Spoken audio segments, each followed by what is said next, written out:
A mansão era um monumento ao silêncio e à ordem. Localizada em um dos condomínios mais exclusivos de São Paulo, sua arquitetura minimalista, com imensas paredes de vidro e móveis de design estrategicamente posicionados, exalava uma perfeição fria e calculada.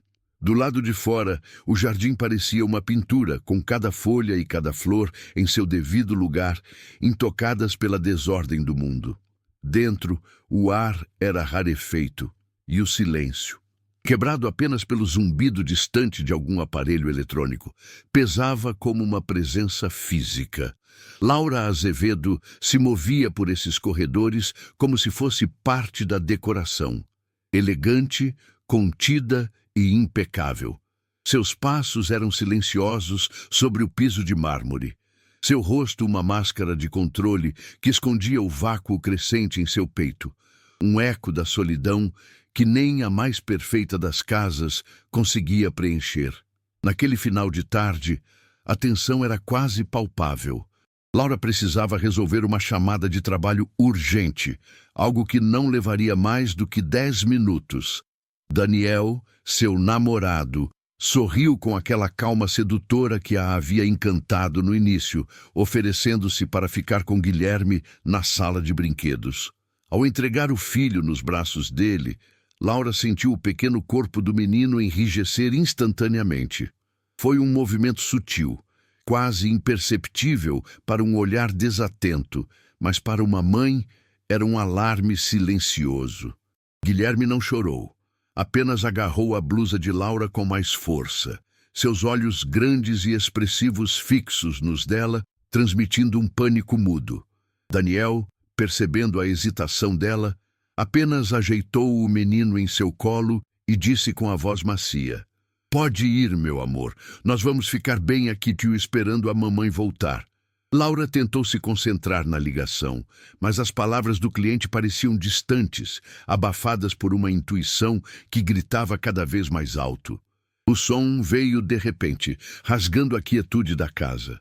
Não era um choro de manha ou de fome, era um grito agudo, desesperado, um som de puro pavor que fez seu coração parar. Ela encerrou a chamada abruptamente e correu em direção à sala de brinquedos. A cena que encontrou era dolorosamente familiar. Daniel segurava Guilherme, que se debatia em seus braços, o rosto vermelho e encharcado de lágrimas. "Ele só estava com saudades da mamãe", disse Daniel, com a mesma desculpa de sempre. Mas desta vez, Laura não ouviu as palavras.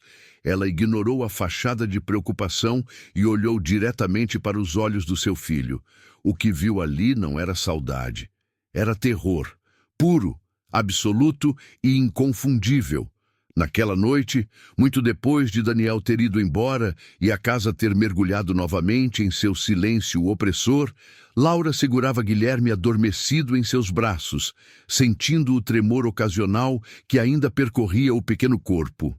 A imagem dos olhos apavorados de seu filho estava gravada em sua mente, uma verdade inegável que estilhaçava a ilusão de família perfeita que ela tanto se esforçara para construir. A humilhação de ter sido tão cega doía profundamente, mas era superada por uma fúria protetora que ela nunca havia sentido antes. É em momentos assim, quando um mundo inteiro desmorona no silêncio de uma sala, que percebemos o quanto uma história precisa ser contada. Se o que aconteceu com Laura te tocou de alguma forma, considere se inscrever. É o seu apoio que nos permite continuar compartilhando relatos que, como este, precisam desesperadamente ser ouvidos. A imagem na tela do tablet era um veneno silencioso que se espalhava pelas veias de Laura. Ela assistiu 1, 2, 10 vezes. A cena não mudava, apenas se tornava mais nítida, mais brutal a cada repetição. A frieza nos olhos de Daniel, enquanto suspendia o pequeno corpo de Guilherme pelos cabelos, era algo que a mente dela se recusava a processar. O pânico mudo do filho, o balançar indefeso de seus bracinhos, tudo acontecia no silêncio opressor daquela sala de brinquedos colorida, uma ironia cruel que tornava a violência ainda mais perversa. O som que seu coração fazia parecia mais alto que qualquer ruído na casa.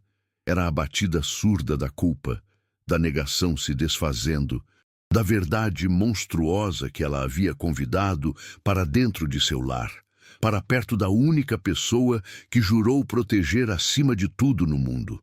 Paralisada pelo choque, seu primeiro instinto não foi de raiva, mas de uma necessidade visceral de sentir o filho junto a si.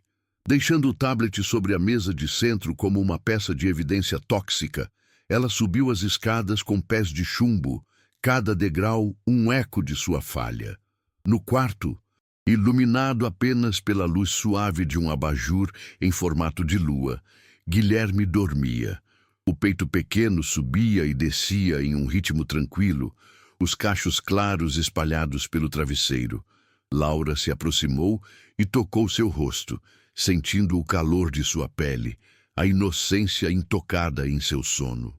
Ali, naquele santuário de paz, a imagem da violência parecia uma profanação.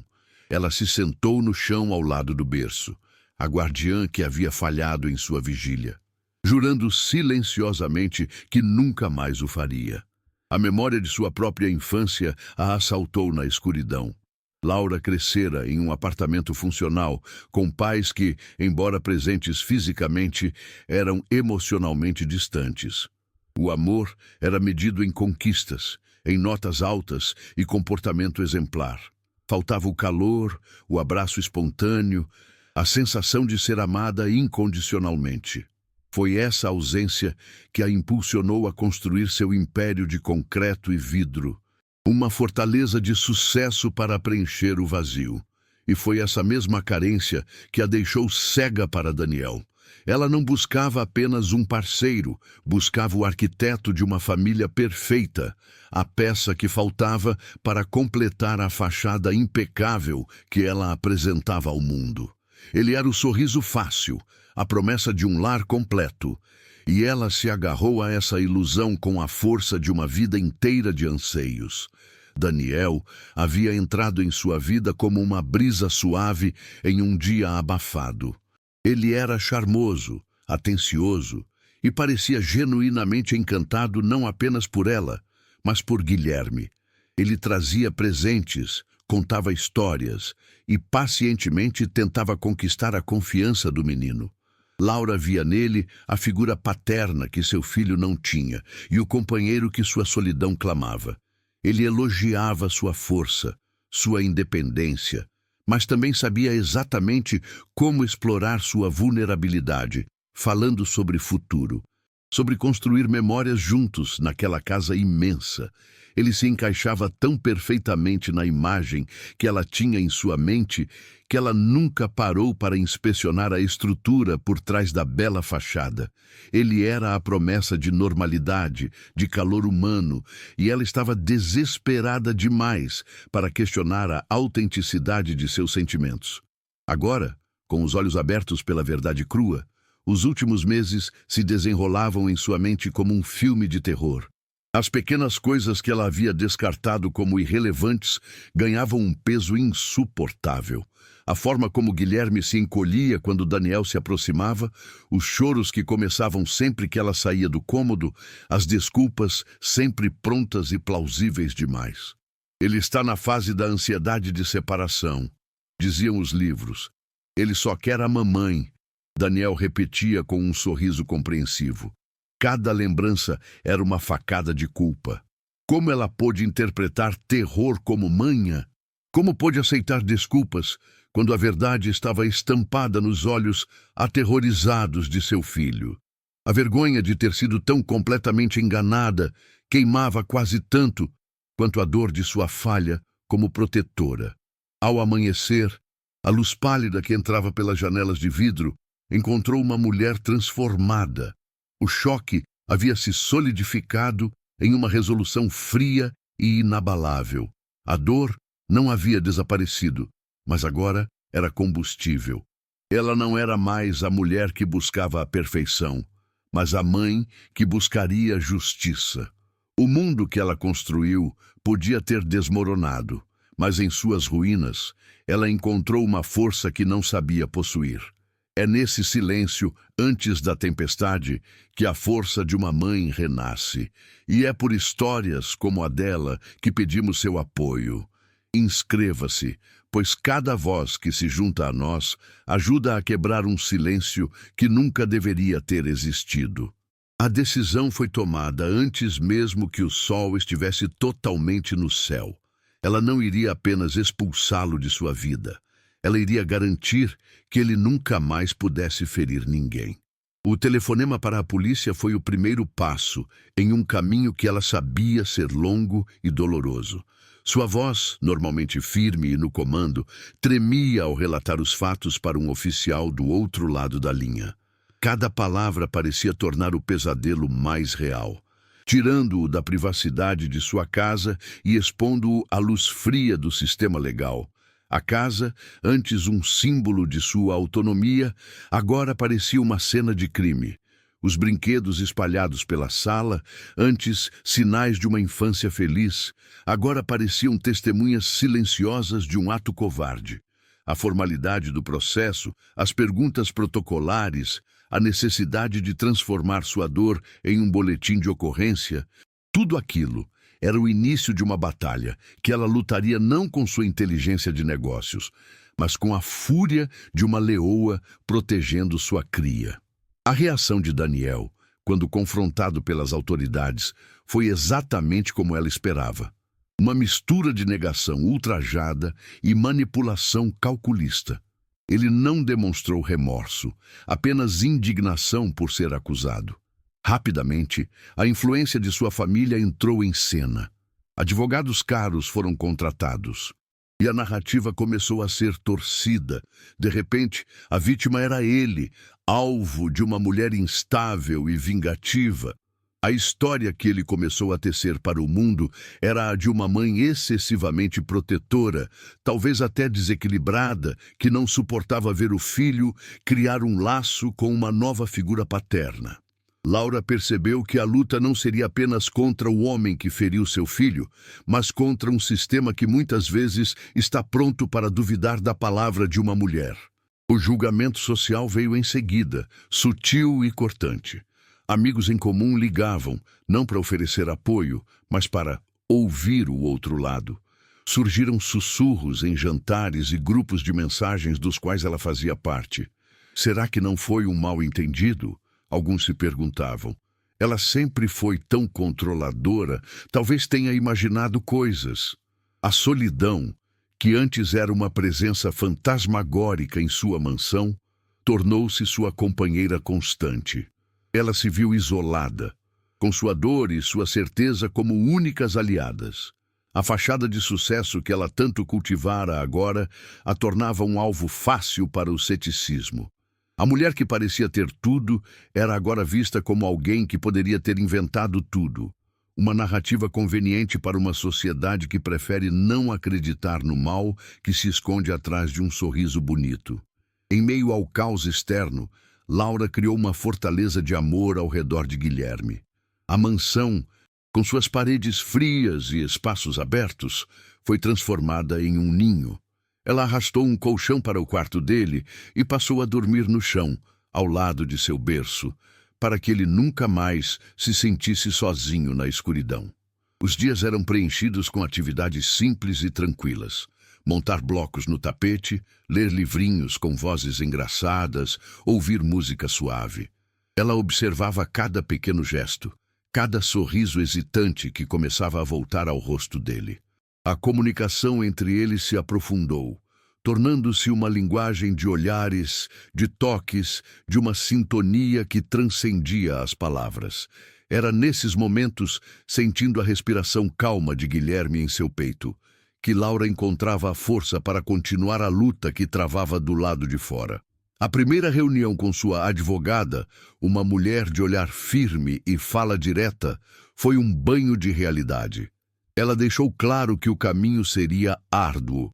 A defesa de Daniel iria explorar cada aspecto de sua vida, vasculhar seu passado, questionar sua sanidade e suas motivações como mãe.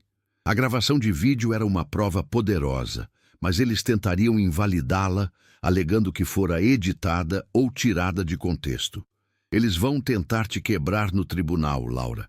Vão te pintar como uma mulher histérica e vingativa. Você precisa estar preparada para ter sua vida exposta e sua dor dissecada publicamente, alertou a advogada. A tensão aumentava a cada dia. A perspectiva do julgamento pairando sobre ela como uma nuvem de tempestade, prometendo uma batalha onde sua integridade seria tão julgada quanto os crimes de Daniel. Naquela noite, enquanto observava Guilherme dormir, um sentimento diferente começou a se misturar com a dor e a raiva. Era um senso de propósito. Ela olhou ao redor para os móveis de design, para a arquitetura premiada, e pela primeira vez não viu sucesso, mas uma gaiola dourada. Aquele lugar não era mais um lar, era um memorial de sua cegueira. A luta que ela estava prestes a travar não era por vingança, nem mesmo apenas por justiça. Era por libertação.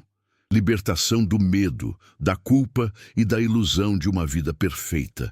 Era para garantir que o sorriso de seu filho, que voltava a desabrochar timidamente, pudesse florescer em um lugar onde a segurança não fosse uma questão de sorte, mas a única e inabalável fundação.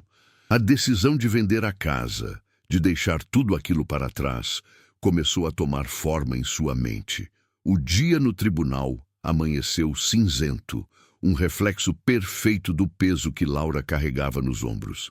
Sentada na cadeira das testemunhas, ela sentia o toque frio da madeira polida sob seus dedos, uma âncora de realidade em um mar de formalidades assépticas.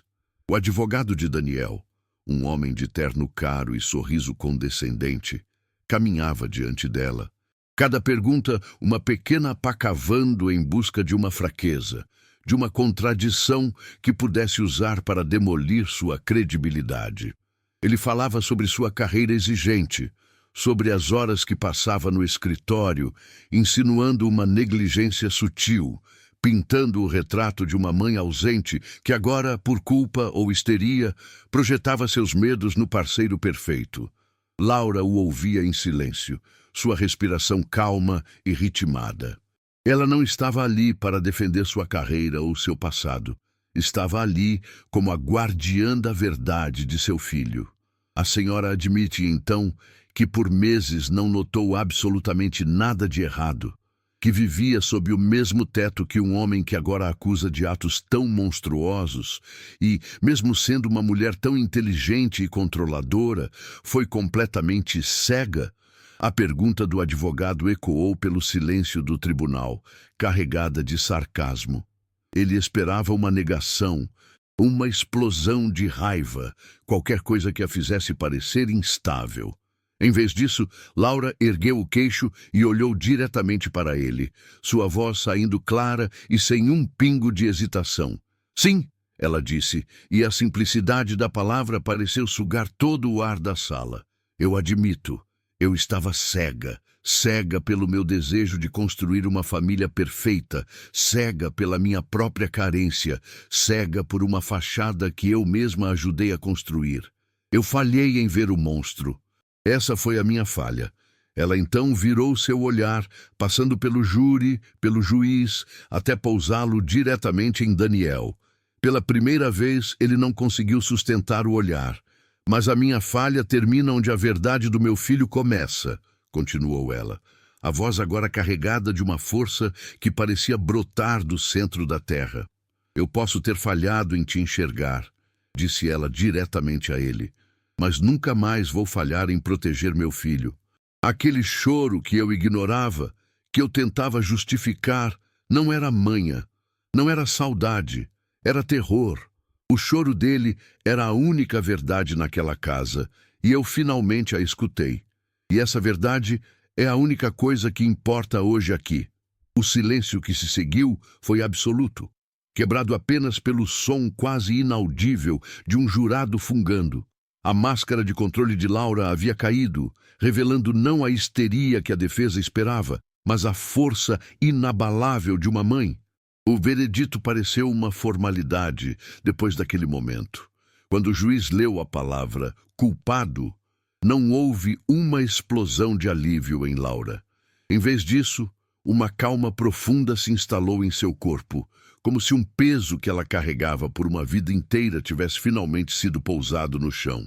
Ela não sentiu alegria pela derrota de Daniel, apenas a paz da validação. A justiça não era uma vingança, era a restauração da ordem natural das coisas. A confirmação de que o instinto de uma mãe e o terror nos olhos de uma criança eram, de fato, provas irrefutáveis. Ela fechou os olhos por um instante, respirando fundo o ar do tribunal, que agora parecia menos rarefeito, menos opressor. A batalha externa havia acabado, e ela havia vencido não com argumentos legais complexos, mas com a simples e poderosa verdade. Enquanto os oficiais conduziam Daniel para fora da sala, seus olhos se encontraram uma última vez. No rosto dele, ela não viu remorso, apenas o choque incrédulo de quem foi derrotado, de quem teve sua manipulação exposta e desarmada. No rosto dela, ele não encontrou ódio, mas uma serenidade fria, a de alguém que havia atravessado o inferno e saído do outro lado, não intacta, mas inteira. Laura se levantou, ajeitou o blazer e caminhou em direção à saída, sem olhar para trás. Cada passo a afastava daquele capítulo sombrio e a aproximava de um futuro que ela mesma construiria. Um futuro baseado não em aparências, mas na segurança e no som da risada de seu filho. A porta do tribunal se abriu e a luz do dia, ainda que pálida, pareceu a promessa de um novo começo. A placa de vendido, fincada no gramado impecável da mansão, foi o ponto final de um capítulo e o verdadeiro início de sua liberdade. Laura não sentiu nostalgia ao esvaziar aquelas salas imensas, que agora ecoavam a solidão que um dia ela tentou preencher com móveis caros e uma ordem artificial. Cada caixa lacrada era um pedaço do passado que ela escolhia deixar para trás. A casa, antes o símbolo máximo de seu sucesso e controle, havia se tornado um mausoléu de sua negação, uma testemunha silenciosa de sua maior falha.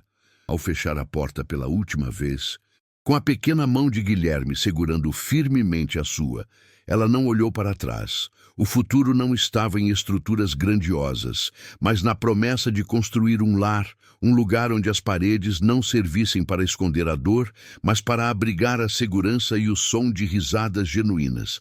A nova casa era o oposto da mansão. Menor, mais antiga, com um jardim que convidava à desordem das brincadeiras e pisos de madeira que rangiam com familiaridade. A luz que entrava pelas janelas não era fria e analítica, mas quente e dourada, pintando as paredes com a cor do aconchego. Ali, Guilherme floresceu. O menino, antes contido e assustado, deu lugar a uma criança curiosa e barulhenta, cujas gargalhadas ecoavam pelos cômodos como a mais bela melodia. Laura trocou os blazers, estruturados por roupas confortáveis, que podiam ser manchadas de tinta e grama. Ela redescobriu a alegria nas coisas simples, o cheiro de bolo assando no forno, a bagunça de blocos de montar espalhados pelo tapete, as noites lendo histórias infantis até Guilherme adormecer em seus braços, o peito subindo e descendo em um ritmo de paz absoluta. Ela não estava mais construindo uma fachada para o mundo, estava vivendo uma verdade para si mesma. A dor de Laura, uma vez privada e silenciosa, encontrou uma voz e um propósito. Com os mesmos recursos e a mesma determinação que usou para erguer seu império de arquitetura, ela criou a Fundação Âncora, uma organização dedicada a oferecer suporte jurídico e psicológico gratuito para mães e crianças que, como ela e Guilherme, enfrentavam a violência por trás de portas fechadas. Sua experiência pessoal se tornou a pedra fundamental de um abrigo para outras mulheres. Histórias como a dela, antes sussurradas em vergonha, tornaram-se faróis de esperança e instrumentos de mudança, provando que a vulnerabilidade, quando compartilhada, se transforma em uma força coletiva inquebrável. É por isso que sua inscrição é tão importante. Ela nos permite manter essa luz acesa para quem ainda navega na escuridão, garantindo que nenhuma mãe se sinta sozinha em sua luta. Anos mais tarde, numa tarde de sol ameno no quintal da casa nova, Laura observava Guilherme, agora um menino de 7 anos, correndo atrás de uma bola com uma energia contagiante. Não havia mais sombras em seus olhos, apenas o brilho da infância plena e feliz. Ela não pensava mais no passado com amargura, mas com a serenidade de quem atravessou uma tempestade e encontrou terra firme. A ferida havia cicatrizado, deixando para trás não uma marca de fragilidade, mas um mapa de sua própria força. A justiça que ela buscou não terminou no tribunal. Ela se manifestava a cada sorriso de seu filho, a cada família que sua fundação conseguia ajudar. Laura finalmente entendeu que a família perfeita que tanto almejou não era uma imagem para ser admirada, mas um sentimento para ser vivido, construído não sobre alicerces de concreto, mas sobre a base inabalável do amor, da verdade e da proteção.